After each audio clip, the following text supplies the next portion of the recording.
Recently, Emmanuel Macron stated that Russia is a real colonizer in Africa. How could you comment on such statements by the French leadership? Well, who better than the French knows what real colonialism is and who the real colonizers are? You know, about 5 years ago,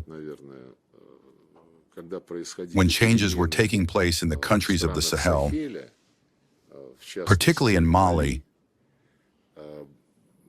I participated in the work of the UN General Assembly.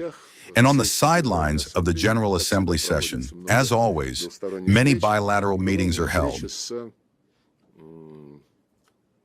I had a meeting with Joseph Borrell, who at that time was performing the role of Kaja Kallas. And with him at this meeting was the Minister of Foreign Affairs of France, Le Drian. I believe that was his last name. And since Mali was a rather hot topic on the international agenda at the time, they started saying, how can this be? You supported the change of government, and so on.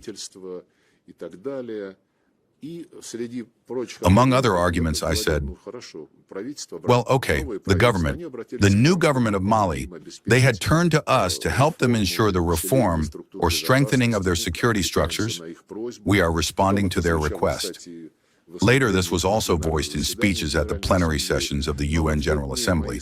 But in response, my interlocutors, both French, one the Minister of Foreign Affairs of France, and the second the High Representative, no, he is Spanish, Josep Borrell is Spanish. They said to me, well, you know that the Sahel and Africa in general is our zone, the European Union's zone. I said, I don't know that. I know that there were colonial possessions there, but then you proclaimed political independence, ended colonization. There are specific UN resolutions. I have not read anywhere that former colonies are permanently assigned to you as countries where others have no right to interfere. But that was the philosophy they had. Therefore, it is probably in the genes of our French colleagues, and they measure everyone by their own yardstick. We have a different yardstick. Спасибо большое.